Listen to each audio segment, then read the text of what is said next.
एक गांव में महेश नाम का एक गरीब लकड़हारा रहा करता था। एक दिन महेश जंगल में लकड़ियां काट रहा था कि तभी उसके कानों में किसी व्यक्ति की आवाज टकराई। मुझे बहुत प्यास लगी है। मैं बहुत देर से प्यासा हूँ और तालाब को तलाश रहा हूँ। क्या तुम मुझे बता सकते हो कि यहाँ आसपास कोई तालाब है? महेश ने जैसे ही पीछे पलटकर देखा तो उसके सामने एक सज्जन व्यक्ति खड़ा हुआ था, जो दूर से ही देखने में धनी व्यक्ति मालूम पड़ता था। महेश उस व्यक्ति की ओर देखकर बोला, क्षमा कीजिए, मैंने आपको इससे पहले कभी नहीं देखा। क्या आप कहीं बाहर से आए हैं? हाँ, मेरा नाम शिवपाल है। मैं दूसरे राज्य से व्यापार के सिलसिले में करणपुर राज्य जा रहा हूँ, मगर यहाँ आते आते मुझे बहुत तेज प्यास लगने लगी है। कुछ बताइए ना, कहाँ है तालाब? मैं जल्दी जल्दी में अपने साथ पानी लाना भूल गया। ठीक है, चिंता मत करिए। देखो, तुम यहाँ नए हो, इसीलिए तुम्हें नहीं पता कि यहाँ तालाब कहाँ है। आओ, मैं तुम्हें तालाब के पास ले चलता हूँ। आ जाओ, आ जाओ।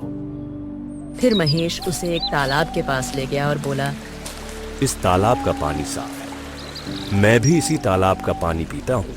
आप भी पानी पी लीजिए। अच्छा अच्छा, हाँ, तुम्हारा बहुत बहुत धन्यवाद जो तुमने मेरी सहायता की। इतना बोलकर शिवपाल ने अपने जेब से एक पोटली निकालकर जमीन पर रख दी और तालाब का पानी पीने लगा। महेश की नजर जैसे ही उस पोटली पर पड़ी तो उसकी आंखें आश्चर्य से फटी की फटी रह गईं। अरे, इस पोटली में तो ढेर सारी स्वर्ण मुद्राएं हैं। हाँ, अगर मैं इसे ले लूं तो मैं अपना सारा जीवन आराम से काट सकता हूँ।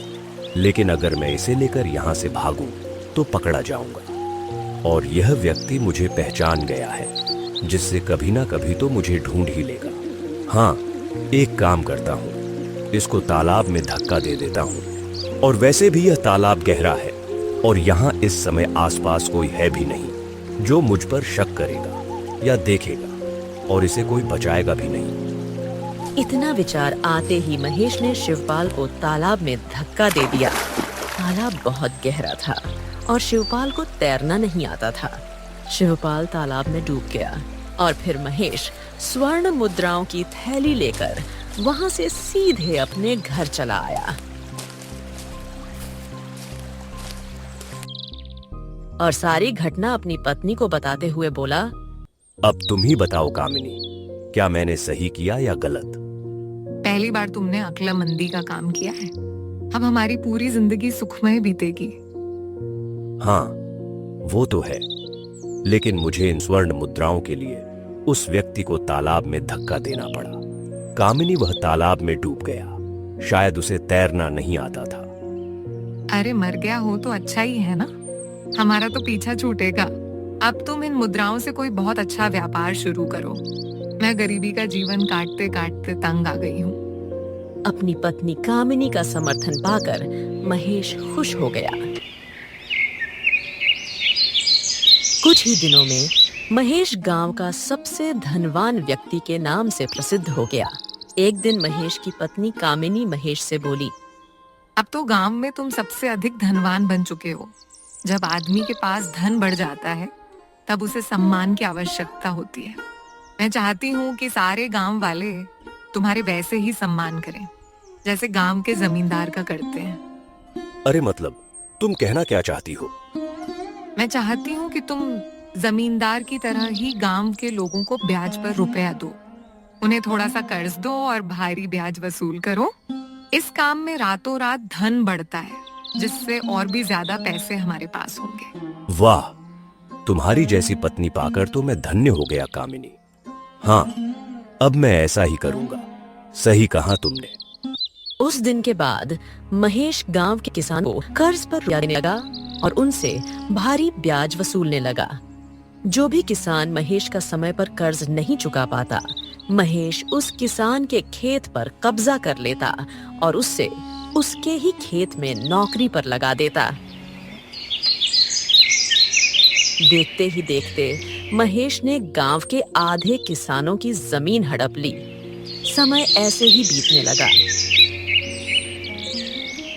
कुछ समय बाद कामिनी ने एक पुत्र को जन्म दिया अपने पुत्र को देखकर महेश खुशी से अपनी पत्नी से बोला, ओ ले कामिनी, अरे हमारा पुत्र देखो तो सही कितना सुंदर है।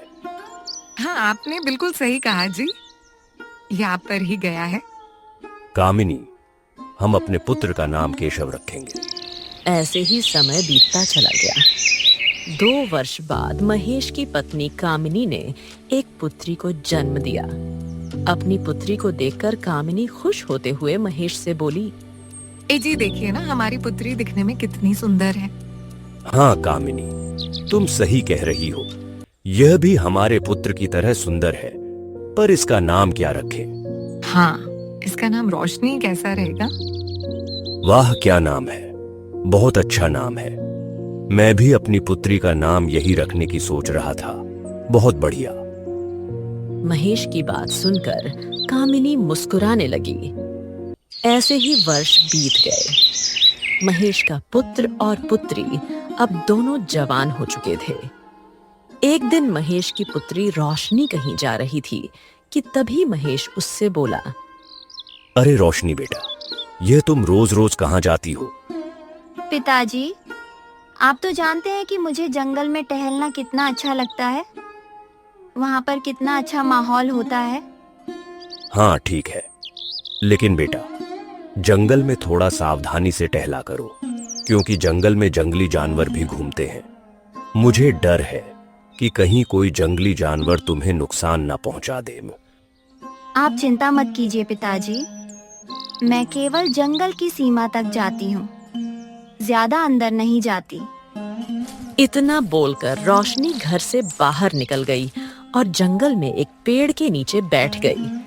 तभी उसने देखा कि एक सुंदर युवक जमीन पर पड़ा दर्द से करा रहा था और उसके बगल में एक सुंदर घोड़ा खड़ा था। रोशनी तुरंत उस युवक के पास जाकर बोली, कौन हो तुम? मैंने पहले तो तुम्हें इस जंगल में कभी नहीं देखा और ना ही अपने गांव में। मेरा नाम कमल है। मैं दूसरे राज्य में रहता हूँ और घोड़े से टहलते टहलते यहाँ तक आया था कि अचानक ही मेरा घोड़ा बीदक गया और मुझे गिरा दिया। क्या तुम मुझे हाथ पकड़कर उठा सकते हो? क्या है ना कि मेरी कमर में बहुत दर्द हो रहा है। जब घोड़े की सवारी करनी नहीं आती तो फिर घोड़े की सवारी क्यों करते हो? इतना कहकर रोशनी ने कमल का हाथ पकड़कर उठा लिया। कमल मुस्कुराते हुए रोशनी से बोला, वैसे तुम कौन हो और इस जंगल में क्या कर रही हो? मेरा नाम रोशनी है। मैं यहीं पास के गांव में रहती हूँ। मुझे भी जंगल में टहलना बहुत अच्छा लगता है। वाह, लेकिन तुम एक लड़की हो और लड़कियों को अकेले जंगल में नहीं टहलना चाहिए। अगर किसी दिन कोई जंगली जानवर यहाँ आ गया तो कभी सोचा है कि वह तुम्हारा क्या हाल करेगा? मुझे अपनी सुरक्षा करनी आती है। तुम अपने बारे में सोचो। अगर मैं यहाँ ना आती तो तुम जमीन पर ही पड़े रहते, और अगर उस समय कोई जंगली जानवर आ जाता तो अब तक तुम उसके पेट में होते। रोशनी की बात सुनकर कमल जोर जोर से हंसने लगा। उस दिन के बाद कमल रोज रोशनी से मिलने के लिए जंगल आने लगा। कुछ ही दिनों में मुलाकात कब प्रेम में बदल गया, दोनों को पता ही नहीं चला। रोशनी रोज कमल से मिलने के लिए जंगल में एक पेड़ के पास चली जाती। एक दिन रोशनी का भाई केशव अपनी माँ से बोला, माँ, रोशनी रोज सुबह सुबह जंगल जाती है और पिताजी भी उसको रोकने की बजाय उसको और बढ़ावा दे रहे हैं। ये ठीक नहीं है माँ, अब वह बड़ी हो चुकी है। तुम सही कहते हो केशव, मैं तो तुम्हारे पिताजी को समझा समझा कर तंग आ गई हूँ, मगर तुम तो जानते ही हो कि वह रोशनी से कितना प्रेम करते हैं। आज मैं पता लगाकर ही रहूंगा कि आखिर रोशनी जंगल में क्या करने जाती है। इतना कहकर केशव जंगल की ओर चला गया और रोशनी को ढूंढने लगा। तभी उसकी नजर उस पेड़ के पास पड़ी। केशव ने देखा कि रोशनी किसी लड़के के साथ बातें कर रही थी। केशव क्रोधित होता हुआ अपने घर आ गया। कुछ ही देर बाद जब रोशनी घर आई तो केशव गुस्से में बोला, क्यों? आखिर तुम जंगल में किस युवक से बातें कर रही थी? बोलो, कौन था वो? बोलो। अपने भाई की बात सुनकर रोशनी घबराते हुए बोली। उसका नाम कमल है भैया। वह एक व्यापारी है। वह मुझसे प्रेम करता है और मैं भी उससे प्रेम करती हूँ। ओह, बकवास बंद करो रोशनी। आज के बाद तुम उस युवक से कभी नहीं मिलोगी। आज के बाद से तुम्हारा जंगल जाना बंद। बस बहुत हो गया। लेकिन भैया, मैं उससे विवाह करना चाहती हूँ। बस, इससे आगे एक शब्द भी अगर तुमने कहा ना तो मैं तुम्हारा मुंह तोड़ दूंगा। अरे आखिर क्या समस्या है केशव? अरे वह मेरी पुत्री है। अगर वह उससे विवाह करना चाहती है तो इसमें क्या समस्या है? और वैसे भी रोशनी बता रही है कि वह एक व्यापारी है। पिताजी, आप जानते नहीं हैं, जिस युवक से रोशनी प्रेम करती है वह एक डाकू है। और मैं इस बात को जानता हूं क्योंकि मैंने स्वयं अपनी आंखों से उसे जंगल में आते जाते मुसाफिरों को लूटते हुए देखा है। और ये समझ नहीं रही है। अरे वह कोई व्यापारी नहीं है। वो जंगल में ही झोपड़ी बनाकर रहता है और इसे बेवकूफ बना रहा है। केशव की बात सुनकर महेश बुरी तरह से चौंक पड़ा और गुस्से से रोशनी से बोला। आज के बाद से तुम जंगल नहीं जाओगी रोशनी, और कभी भी उस युवक से नहीं मिलोगी। मैं नहीं चाहता कि तुम्हारा विवाह एक डाकू से हो और मेरी बदनामी हो जाए। अपने पिता की बात सुनकर रोशनी फूट फूट कर रोने लगी। अगले दिन रोशनी सबसे नजर बचाकर कमल से मिलने के लिए दोबारा जंगल में चली गई। अरे आज तुम्हें आने में इतनी देर कैसे हो गई रोशनी? रोशनी सारी घटना बताते हुए बोली। भैया को हमारे बारे में पता लग गया है कमल। तो इसमें डर क्या है? मैं वैसे भी तुम्हारे भैया और पिता से हम दोनों के विवाह की बात करना चाहता था। भैया बता रहे थे कि तुम कोई व्यापारी नहीं बल्कि एक डाकू हो। सच सच बताओ, तुम कौन हो? रोशनी ने इतना कहा ही था कि तभी वहां पर रोशनी का भाई केशव पहुंच गया। रोशनी और कमल को एक साथ देखकर वह बुरी तरह से क्रोधित होकर कमल से बोला। तूने मेरी बहन की आंखों में विश्वास की पट्टी बांधती है। अरे डाकू कहीं के, आज मैं तुझे जीवित नहीं छोड़ूंगा। रुक जा। तुम्हें क्या लगता है कि मैंने अपने हाथों में चूड़ियां पहन रखी हैं क्या? एक बार मुझसे झगड़ा करके तो देखो, तुम्हें पता लग जाएगा कि किसमें कितना दम है और किसने अपनी माँ का दूध पिया है। आजा बेटा। कमल और केशव में बुरी तरह से झगड़ा होने लगा। अचानक कमल ने एक पत्थर उठाकर केशव के सर पर मार दिया। पत्थर की चोट इतनी गिरी थी कि केशव चीखता हुआ वहीं पर मृत होकर गिर पड़ा। यह देखकर रोशनी बुरी तरह से घबराती हुई बोली। ये तुमने क्या किया? तुमने मेरे भाई को जान से मार दिया। इसका मतलब मेरा भाई सही कह रहा था। तुम कोई व्यापारी नहीं बल्कि एक डाकू हो, क्योंकि डाकू के दिल में ही किसी दूसरे के लिए रहम नहीं होता। मैं अपने गांव वासियों को तुम्हारे बारे में सब कुछ बता दूंगी। तभी कमल क्रोधित होकर रोशनी से बोला। अरे बताओगी तो तब ना, जब तुम यहाँ से अपने घर वापस जाओगे। इतना बोलकर कमल ने अपने जेब से जहरीली पुड़िया निकाल ली और अचानक उसे खोलकर वो जहरीला पदार्थ रोशनी के ऊपर डाल दिया। रोशनी बेहोश होकर वहीं गिर पड़ी।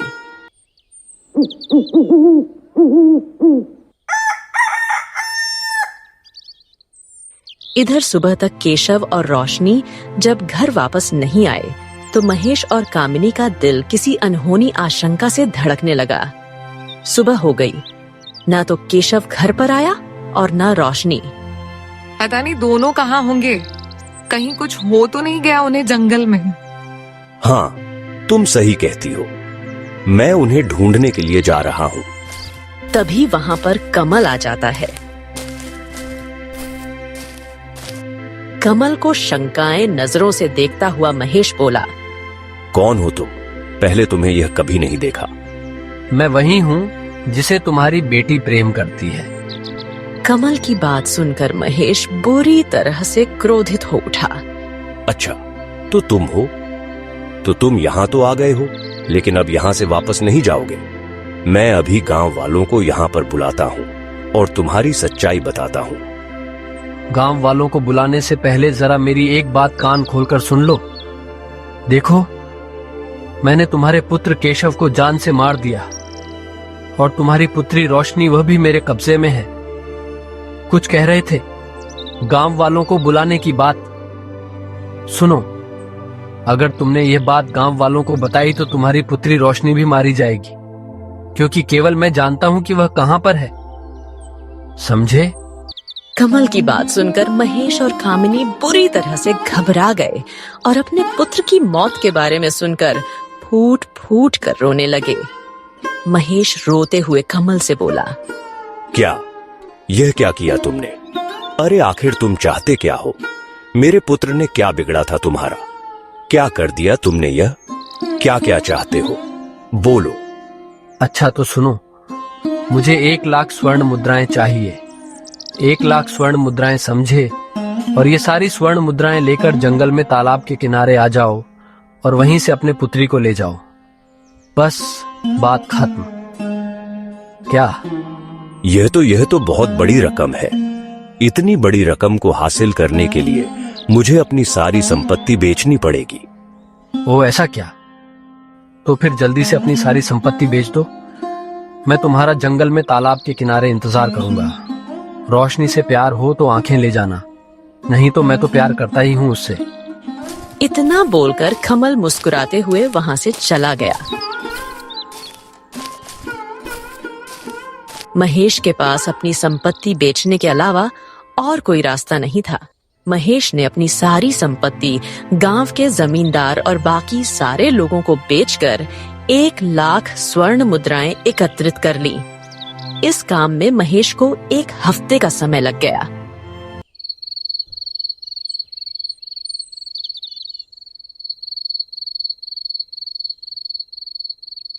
इधर तालाब के किनारे रोशनी बेहोश पड़ी हुई थी। अचानक उसे होश आ गया। जैसे ही वह उठकर खड़ी हुई तो लड़खड़ाती हुई गिर पड़ी। उसने देखा कि कमल उसे मुस्कुराते हुए देख रहा था। मुझे यहाँ से जाने दो, मुझे बहुत तेज प्यास लगी है, जाने दो मुझे। तुम जानती हो कि तुम्हें तेज प्यास क्यों लगी है?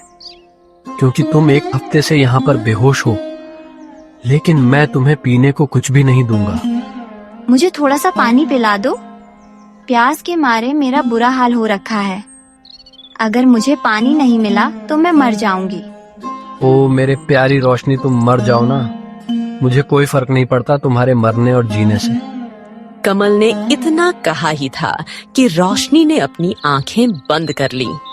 रोशनी को मृत होता देख कमल अपने आप से बोला, अरे यह तो सच में मर गई। हाँ, अगर इसके पिता को पता लग गया कि उसकी पुत्री मर चुकी है तो वह मुझे 1 लाख स्वर्ण मुद्राएं नहीं देगा। कमल ने इतना कहा ही था कि तभी महेश 1 लाख स्वर्ण मुद्राओं की पोटली लेकर वहां आ पहुंचा और अपनी पुत्री को देखकर महेश रोता हुआ कमल से बोला, ये क्या हो गया? यह क्या हो गया मेरी बेटी को? मेरी बेटी को क्या हो गया? चुप चुप, कुछ भी नहीं हुआ तुम्हारी बेटी को। बस भूख और प्यास की वजह से बेहोश हो गई है। लाओ वह 1 लाख स्वर्ण मुद्राएं मुझे दे दो, लाओ। तुम कितने नीच हो? कोई इतना बेरहम कैसे हो सकता है? इतने दिनों से मेरी बेटी को भूखा प्यासा रखा। अरे कितने कठोर इंसान हो तुम। कमल ने महेश की बात का कोई जवाब नहीं दिया, पर उसने बड़ी फुर्ती से महेश से स्वर्ण मुद्राओं की थैली छीन ली और वहां से फरार हो गया। महेश अपनी पुत्री को उठाने लगा। उठो बेटा, रोशनी मेरे बच्चे। मगर रोशनी ने कोई जवाब नहीं दिया। महेश ने जैसे ही रोशनी का हाथ पकड़ा तो पूरी तरह से कांपने लगा। रोशनी मर चुकी थी। तभी महेश की नजर सामने झाड़ियों पर पड़ी। महेश ने देखा कि झाड़ियों में उसका पुत्र केशव की लाश पड़ी हुई थी। अपने सामने अपने बेटे और बेटी की लाश देखकर महेश रोते हुए बोला, ये क्या हो गया भगवान? हे भगवान, आखिरकार मुझे कौन से कर्मों की सजा मिली है? तुम्हारे दोनों बच्चों ने तुम्हारे ही कर्मों की सजा पाई है।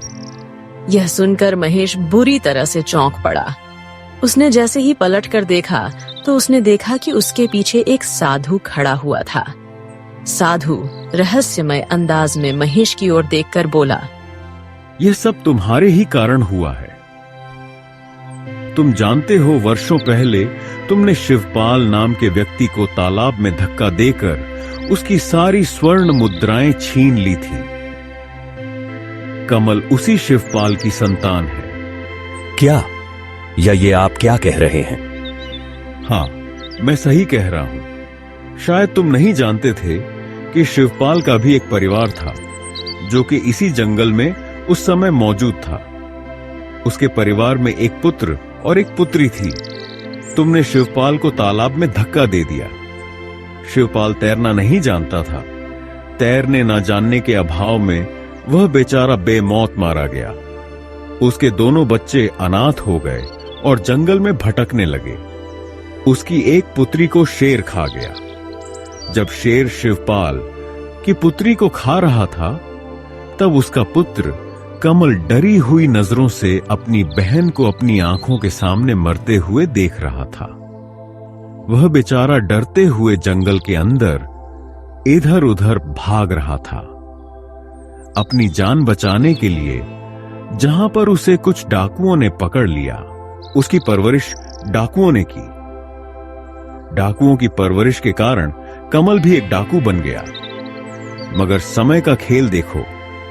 तुमने लालच में आकर जिस इंसान की हत्या की और तुम्हारे लालच की वजह से उसका परिवार बिखर गया, उसी व्यक्ति के पुत्र ने तुम्हारे पुत्र और तुम्हारी पुत्री की हत्या कर दी और तुम्हें बर्बाद करके, तुम्हें लूट कर सब कुछ तुम्हारा छीन कर भाग गया।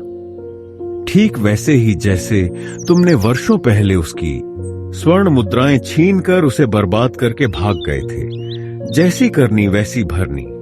जो जैसा कर्म करता है उसके साथ वैसा ही होता है।